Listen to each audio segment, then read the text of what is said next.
Hi folks, I'm Gheeotine and welcome to Minimum Spec Gaming, the game review and PC building show where this week we take on the mimetic and iconic Crysis series in its remastered form, then set up a limbo bar on our test bench and see how low we can go. This week will be a tiny bit different since I'll be covering 3 games, and I already more or less reviewed the Crysis Remastered Trilogy for its overall quality and impressions. I'll link the respective videos for each entry, but for a brief recap, Crysis 1 Remastered was overall a mechanically and narratively adequate shooter, but due to a less than stellar ending, janky zero-gravity sections, and some god-awful flying combat missions, it was left to be more memorable as a bench test. Crysis 2 was better in every way, except the vehicle sections, because it didn't have any, so yeah, better in every way, reaching the stellar heights of above average. Crysis 3 Remastered tried to focus on a more personal and human story, which fell short due to an anemic runtime, and a lack of polish that left it feeling unfinished. The only improvement it had was an expansion on combat ability, making it the weakest of the 3 games. That said, none of them are outright bad, and if you wanted to check them out, it turns out you can get away with some rather lightweight and inexpensive parts that can indeed run Crysis.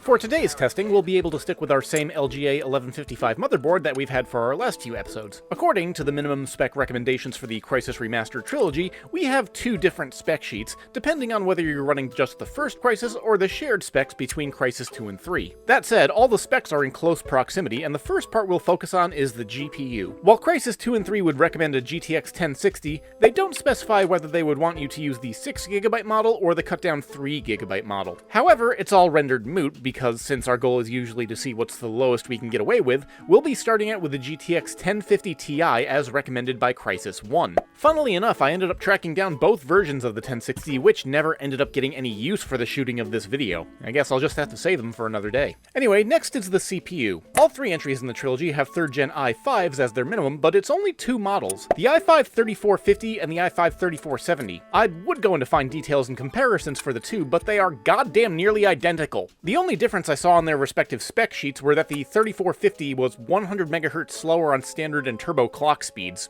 Otherwise, they're both 4-core processors with the exact same cache sizes and bus speeds. All that said, we'll go with the 3450 as recommended with Crysis 1. Finally, all we have to do is remove 2 of our 4GB DDR3 RAM sticks for a running total of 8GB. And with all that, we are on the minimum required spec sheet for Crysis 1 Remastered.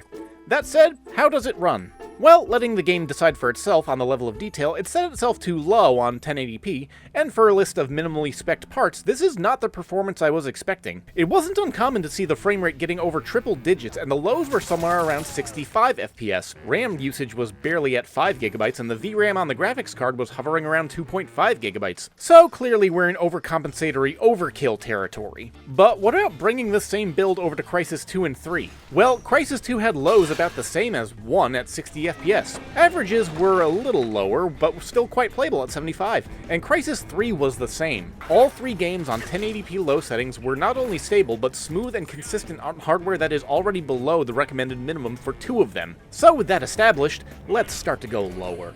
For the time, we'll focus on the GPU.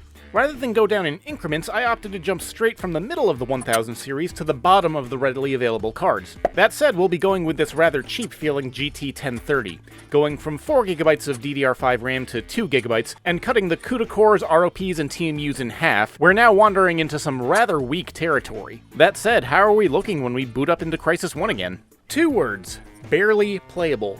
Any input feels weighty and cumbersome, and the frame rate feels terrible, barely able to stay above an absolute 24ps minimum threshold. That said, I knew we would need to knock down the resolution eventually, and going down to 720p was just the thing we needed. Minimums were restabilized at around 55, but an average of over 70 meant that this glorified video adapter could get you through Crysis 1. But what about 2 and 3? Well, pretty much an identical story. This raises the point that developers and publishers on Steam need to stipulate. What do they mean for a minimum recommended experience? Do they mean 1080p and 60 frames per second, or do they mean it'll just barely be playable on the lowest allowable options? Anyway, since we're focused on finding the lowest playable and enjoyable experience, let's get back to some part swapping. Jumping a couple generations, I threw in a GTX 750, but that was quickly cut short when it returned to triple-digit frame rates on the same settings that the 1030 was running, so I decided to get lower quickly. Bearing in mind the games were demanding just shy of 2GB of VRAM, I went for the weakest 2GB NVIDIA GPU I currently own. the GT730. And yes, this is the same one with the fan that was threatening to die on me in the Red Dead Redemption 2 video. I gave it a quick refurbishing and bought it a new fan, although you could probably just let these things be passively cooled. Anyway, all that established, can this hateful little adapter handle the remastered trilogy? Surprisingly, yes. Don't let any misperceptions or illusions take over, though. This is a 30 FPS setup across the 3 games.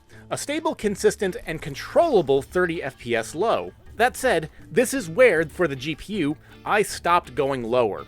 If you want a playable and consistent experience, all low settings at 720p is achievable on a GT730, especially if you opt to lock the frame rate to 30 to give yourself a little headroom. But there is one brief tangent to touch on. All this time I've been focusing on graphics cards, but what about CPUs? Well, I did go lower, but the lowest I had of 3rd gen Core i-series processors was the i3-3225. 2 cores, 4 threads, and a clock speed of 3.3 GHz with no turbo ability, half the cache, and no difference in performance when tested with the GT730. I'm serious, even loading times didn't change all that much. So at this point, I think we can recommend some new minimum specs for the Crysis Remastered Trilogy. If your goal is to just run the game, you can easily make a machine for less than $100. You'll need a 4-thread Gen 3 Intel i-Core CPU, which are abundant for less than $10 on eBay. For GPU, almost any card with 2 GB of VRAM will work just fine. GT730s are readily available for less than $10, but so are plenty of more powerful AMD cards. I got my hands on an R9 280X for $6, and that's a 3 GB card rivaling the GTX 1050 Ti. Then again, if you insist on Nvidia, this GTX 680 was $1250 at auction. You have plenty of options. Yeah, the recommended 8 GB of RAM is correct and will work just fine, and DDR3, for the time being, is still reasonably priced and readily available in spite of the flaming jackoffs who are trying to charge over $100 for a 32GB kit. Hopefully, that should serve as a good base list of parts. And as we conclude for the day, let's showcase 5 other games you could play on this machine if you got bored with Crysis. Dave the Diver, Iron Lung, the Klonoa Fantasy Reverie series, Titanfall 2, and Sunless Skies. All games I've played and would recommend. And finally, as we fly screaming into the holidays, I may have to take some more frequent breaks due to professional obligations, but I at the very least intend on maintaining my upload schedule. If there's any games you'd like to see me give the same treatment to, then let me know in the comments. Later! Hey, thanks for sticking around all the way to the end. Remember that I give away Steam keys with my regular weekly uploads, and all you have to do to enter is leave a comment and have contact info on your YouTube profile. But as always, thanks for watching and keep your head on your shoulders.